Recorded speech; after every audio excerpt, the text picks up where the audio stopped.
Welcome back to the Everyday Strength Podcast. In this week's episode, we're diving into minimalist training for maximum results. Right, a lot of people overcomplicate their training. There's a lot of trends out there. There's a lot of things that we see on social media. There's a lot of new and there's a lot of fresh, right? But we need to start to simplify that and get back to the roots of what real training actually is, okay? A lot of times people will tend to pile on more volume, add more exercises, do more things, right? We've got to hit, strength training because it's good to strength train. We've got to do conditioning because it's good to do conditioning. I saw that this person was doing squats and deadlifts, and so we've got to do both of those, right? Now I want to build muscle. We've got to do hypertrophy.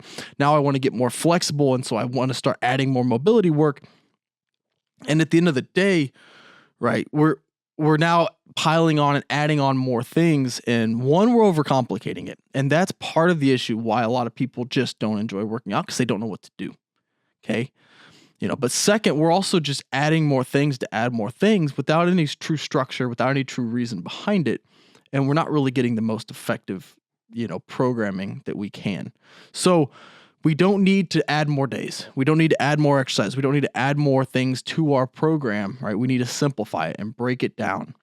So, right, that's where this concept of minimalist training comes into play. And this is not something new, something that's to me, right, that I've come up with. No, this is like how you should program is think about things on the simplest, barest bones, stripped down system that can deliver the strength that you want, the muscle that you want, the conditioning you want, right, the physique and all of that with more focused training that trains these elements without adding, complicated things to it just to add more things. So let's kind of set the theme here, right? And that is, basically simplicity is going to beat complexity when you're doing it consistently. Okay, I already kind of described it a bit, but like the Instagram, person that scrolls through Instagram, they see this new trend. They see that they're doing Pilates, and then they see that they're running marathons, and they see that they're doing Ironman trainings. It's just like program hopping and going to the next thing. And a lot of times there's just adding on and on and on, right? So we're not following the program, or we're just going to continue to add things on without being, one cohesive system. Okay, so we need to start going back to more of those basics, okay, especially for the everyday athlete, right? The everyday athlete is the person who wants to be able to look good and fill out their shirt, fill the sleeves, right? They want to look good. They want to look like they have muscle, look like they train. They want to be strong. That doesn't mean power lifter strength. That doesn't mean, a 600-pound squat and a 400-pound bench press. It just means they want to be strong relatively, okay? We've talked about it last week, but there's kind of this, threshold of strength that we should ideally have to just be strong, okay? Doesn't mean you have to get there, but that's, we generally need to be strong. There's a lot of evidence that shows long-term that having more strength, especially in the legs, especially grip strength, is much, has much better outcomes from a longevity standpoint. And so we want to strength train, especially in our 30s and 40s. Okay, we need to be strong relatively. We don't want to be weak. We don't want to be frail. All right, we want to look good, and then we want to be well conditioned.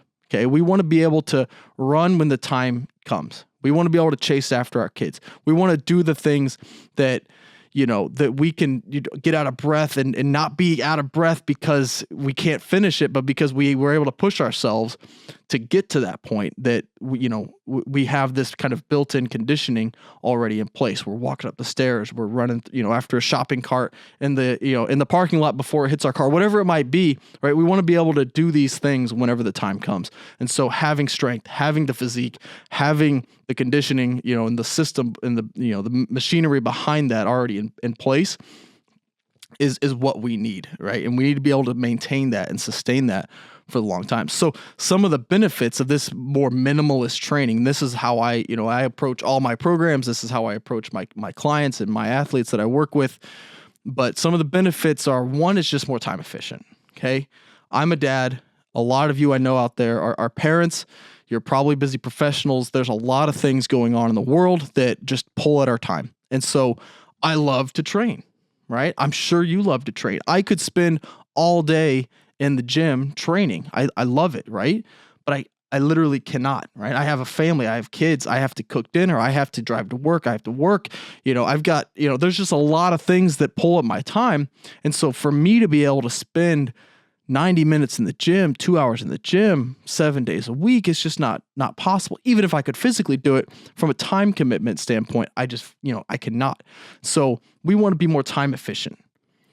The next is sustainability, right? We need to be able to sustain this for the long term. Everyday athlete, again, it's being able to do those things, look good, be strong, be able to, be conditioned, and be able to be at that level for forever, right? The things that I'm doing now, I want to be able to do whenever I'm 50, whenever I'm 60. I know I'm not going to be able to do all of them, but if I'm training smart and I'm using this minimalist approach of just the basics, these things that actually work, then I'm going to have a lot lower risk of getting injured. I'm going to have a lot lower risk of burning out in the long term. And then lastly, minimalist training forces intent. Okay, we're not wasting exercises. We're not wasting repetitions during a movement. Okay, minimalist training isn't just about doing less, but it's about doing less better.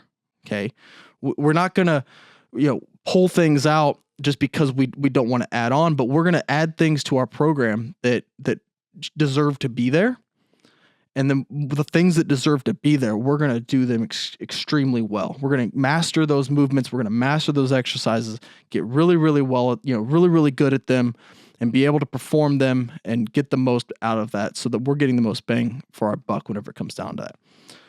So let's get into some of the principles of minimalist training. And the first is mastering the mundane, right? This is the movement patterns. They're on the surface very boring, but there's a lot of variations that allow you to fill that in and be a little bit more creative with that. So the movement patterns, right? Squat, hinge, push, pull, carry. Okay. We've got vertical, horizontal, we've got overhead pressing, right? And horizontal rowing, vertical row, pulling, a lot of different things that we can kind of meld into that. But those are at the surface: squat, hinge, push, pull, carry. That's the movement patterns. Now, squatting doesn't always have to be a goblet squat. It doesn't have to always be a back squat. Okay, this is one of the variations that I go to because I just love squat variations. SSB bars, right? Cambered bars, box squatting with chains, squatting with bands. We can do the same thing for carries. Okay, we don't need to always farmer's carry. We can farmer carry with kettlebell on one side, front racked on the other. We can do single arm suitcase carries. We can carry a heavy sandbag. Okay, we can carry it overhead. We can carry it, kind of at a waist, position, or at the hips or over the shoulder, whatever it might be. There's a ton of different variations to these movements. So, but the movements themselves, those are what we need to hit. And then how we fill in the gaps, comes with that creativity. And that's part of what being, a good programmer, being a good, person that's able to program well and exercise well, mastering those mundane movement patterns, but then being creative, that's where that comes into play. And that's one of the hardest things in training, is mastering the mundane, getting incredibly good at doing the boring stuff day in, day out, week in, week out, month in, month out, year in, year out, right? These simple things that we're not adding, we're not, just adding something to add something, but we're getting really, really good at the things that matter. Okay. More workouts, more exercises aren't going to fix bad programming. Okay. We need to just target the things that actually move the needle and get really, really good at hitting those things. Now, coming down to that simplicity, right? This is that 80-20 rule. Okay, 20% of the exercises that you're going to do are probably going to bring in 80% of the results. Most likely you could just back squat, bench press, and you can use variations here, but back squat, bench press, and deadlift, and that's 80% of your results right there. Okay, but then we add in the leg extension. Then we add in the lat pull down. Then we add in the kettlebell overhead press. Okay, but 80% of the results are coming from those main big moving lifts. Okay. Now, how do we structure this over the course of the week? Okay. We can do it, with 3 sessions, which is mostly what I'm going to talk about today. We can do it with 4 sessions. We can hit 5 sessions, but 3 sessions is ideally that sweet spot, right? It allows us to hit, all the things that we need to hit. It allows us to recover, and then it allows us to provide and produce a higher output in each session that we're doing. And this goes back to like nutrition, okay, right? We hear the 80-20 rule all the time, that, as long as you're hitting 80% of your goals every day, and 20% of that allows you to, live a little bit more, have a little bit more fun outside of your strict diet, okay? But a lot of people, on that vein of nutrition, a lot of people will focus on these little things, right? What's the best supplement that I need to be taking? Should I be hitting 25% carbohydrate, or should it be 45%? Or what's my fat intake? Like, is it this gram or this gram? Like, we get so down into the weeds that like we're missing the big picture, right? We need to hit basics first before we can start to worry if this little extra supplement is going to really, change the game for you when it comes to getting actual results out of it, right? Same thing with hydration, right? If we're not eating well, if we're not sleeping well, and if we're not, hydrating well and doing all these things, then we're missing the mark, right? We're majoring in the minors here. And minoring in the majors. We want to major in the majors. We want to hit the things that actually matter, and do those incredibly well. And so if your program, at the end of the day, to kind of round this one out, if your program covers the basic movement patterns, then you're already 90% of the way there, okay? Just because we're adding extra things here and there, if we're hitting the basic movement patterns, we're most of the way there when it comes to, at the end of the day. And minimalist training on paper is very boring. But that boring is what's going to build the results. That's what's going to get you really, really good. And there is something to it from a mindset perspective of just, getting in and doing the work, right? Doing it with intention, doing it incredibly well. It just makes you feel more accomplished that you're sitting in there and you're focusing on something, and you're able to actually see and track and monitor that progression over the long term. Because if we're constantly changing, how are we monitoring progression, right? How do we know that we're actually getting better? And so minimalist training allows us to know and see those results happening in the long term. Now let's go through the structure of a minimalist week. This is programming, 101. This is basically your training split, right? We're going to lay out a weekly split for 3 days a week and 4 days a week, and just kind of how we can layer this, how we can structure it, and what the big blocks are that we need to be focusing on during each of those sessions over the course of the week. So this kind of centers around strength training, and conditioning could potentially be another topic. I'll talk a little bit about that in a second here. But, to go 3 days a week, we can go full body. Okay, we can go Monday, Wednesday, Friday. We can train full body every single day, but we're kind of switching it up as we go, right? So Monday, in this case, could be a lower body strength, and then Wednesday would be an upper body strength focus. And then and then Friday is more of a combination full body where we're hitting upper and lower, but the volume is going to have to be a little bit lower. The intensity is going to have to be a little bit lower because we're trying to train, both the upper and the lower body at the same time. If we're really short on time, if we really want to get the most out of the session, we can do conditioning inside that. So we can add some type of circuit. We can add a zone 2 finisher where we're just spending 25, 30 minutes on the bike, just getting some aerobic fitness built up. We can do some short intervals. We can add in circuits, or we can even do longer, conditioning pieces like high rock style circuits, sleds and carries, strongman stuff. How we kind of add that into those strength days ultimately depends on what your needs are. But ideally, we're still hitting at least 2 or 3 days of conditioning. If we only have 3 days to actually train, then we need to hit it on the days that we're training strength.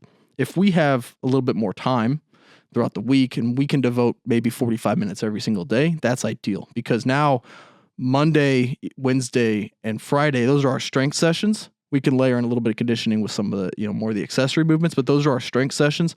And then Tuesdays, Thursdays, Saturdays, the next day after, right now we can layer in a little bit more conditioning work to really kind of build that up. Now let's move on to a 4 times per week structure, okay? And this is what I use in the majority of my programs, because 4 days really allows us to separate it out. I use an upper-lower split. Actually, I go lower-upper if you really want to look at it that way, because day 1's always on Monday. And so, day 1 is typically Monday, lower body strength focus. This is our max or sub-maximal effort strength work. Tuesdays are generally more of a conditioning day. Wednesdays are back to our strength. Here we're going to hit upper body strength. And then on Thursdays, we're back to another conditioning day. Fridays, we're hitting that lower body dynamic effort.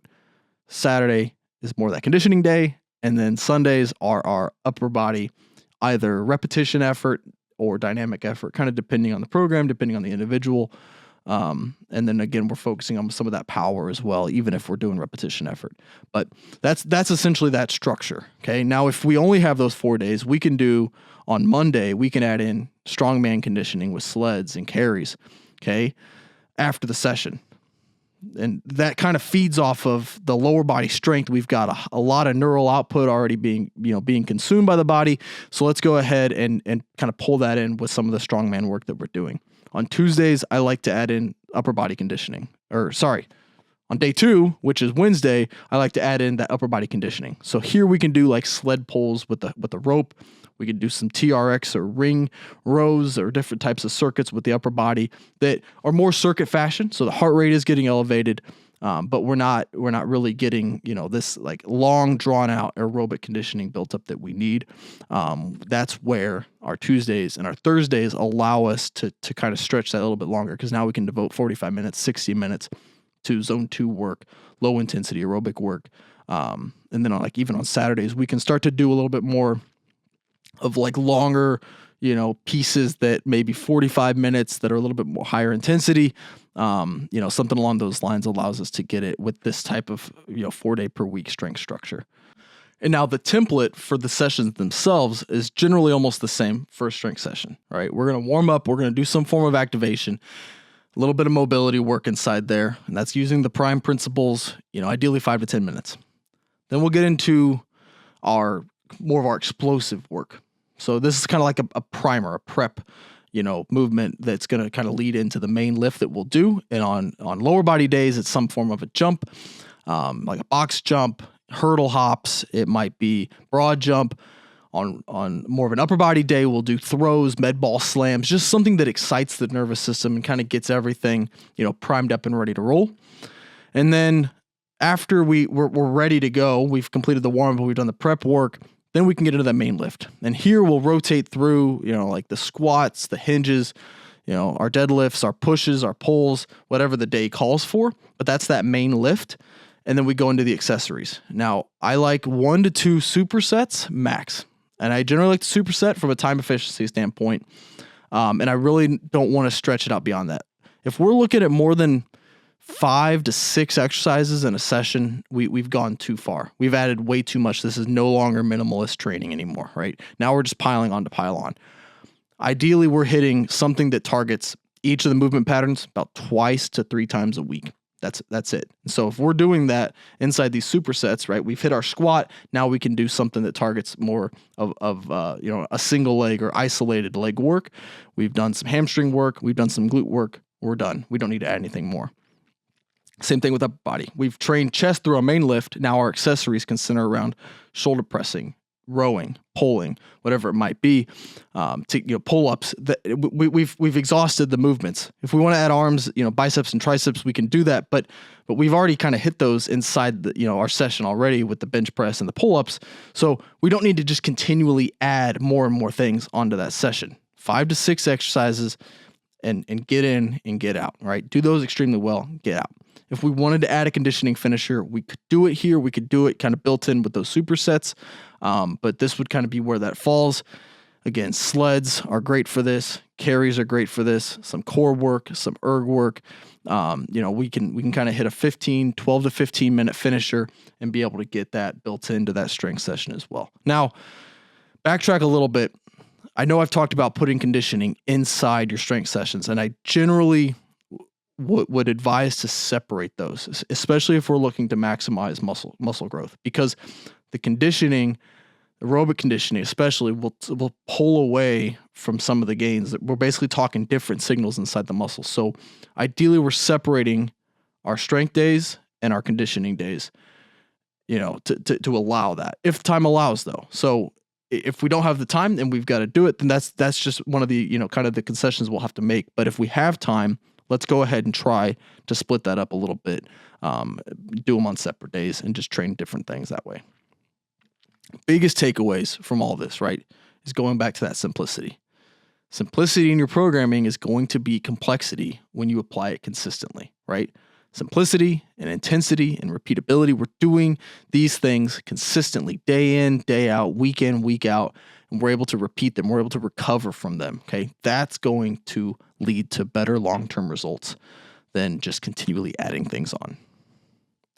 Now let's talk a little bit about exercise selection and progression, okay? Our main lifts, again, target and revolve around the movement patterns, the squat, hinge, push, pull, carry. Big ones that I like to hit here are trap bar deadlift, some type of a box squat, some type of a close grip or a board bench press, front squat, going back to squats a little bit. We can do some dumbbell pressing and some weighted pull-ups or weighted chin-ups. Those are the big ones. If we are building a program, those are the ones that I'm going to begin to focus on, okay? Our accessories are simple single leg work like rear leg elevated split squats, lunges. We could do RDLs, barbell rows, cable rows, dips, carries. Nothing here is exotic. We're hitting the simple things that actually move the needle, okay? But that single leg work is important. At least one time a week, we need to hit single leg work. That's kind of a mandatory practice in all my programming. Our conditioning can be as simple as let's do some erg work and let's do some strongman work. We can separate that out. And then let's just get on the bike or let's get on a treadmill and let's go for 45 minutes to 60 minutes. We've built the aerobic engine. We've touched a little bit of the glycolytic system with some of the strongman workouts, and we can even kind of do the same thing with the ergs. We can ski really fast, and we can do some type of circuit with a med ball or with a kettlebell, something along those lines. And let's, ideally we're trying to progress as we get through this, but the variations are where that progression happens. It's not that we're changing the movement, right? If we've been box squatting, now let's try to remove the box. If we've been back squatting, let's try, an SSB bar. If we've been deadlifting with a trap bar, we can do an RDL or we can do a deficit pull. We can make the movement a little bit harder, but we can also just change sets, reps, and rest time to allow that to happen. And we can rely on auto-regulation to allow this to work too, right? We're not trying to, it's harder to overdo it if we're only training 3 or 4 sessions than if we're only, training 4 or 5 movements inside that session, because we're having to auto-regulate based off of that programming itself. So, right, we're not doing body part splits. We're not adding 20 different exercises with 80 different sets in that session. We're simplifying it. We're getting down to the things that actually move the needle and the things that actually work. So let's talk about some common pitfalls and things that you should watch out for. The first one is overstuffing the sessions because you only have 3 or 4 days to train. Again, we don't need to just continually add. The things that are being programmed in this type of a structure, they're moving the needle enough for you, okay? We don't need to continually add more. Another one is neglecting your conditioning. Just doing the strength work is not enough, okay? We got to add conditioning in there. If you're going to add it on separate days, that's best. If you've got to do it at the end of the workout, then so be it, but at least we're hitting that conditioning. Just from a longevity standpoint, just from a recoverability standpoint, we got to hit conditioning. And then, the third one is getting bored and chasing that novelty instead of progression. We're doom scrolling social media again, right? We're on Instagram and we see the next hottest thing when we've already kind of been hitting that, and now we're jumping from this level of a movement up to this more advanced level of a movement when we didn't need to, for one, and two, there's really just no need to do that movement, right? We see Patrick Mahomes doing things on social media, and he's trained up to get to that point, right? So let's hit the basics. Let's hit the minimal stuff that actually moves the needle before we start to get into some of the more advanced things that you're seeing out there. The fourth one is not pushing your intensity.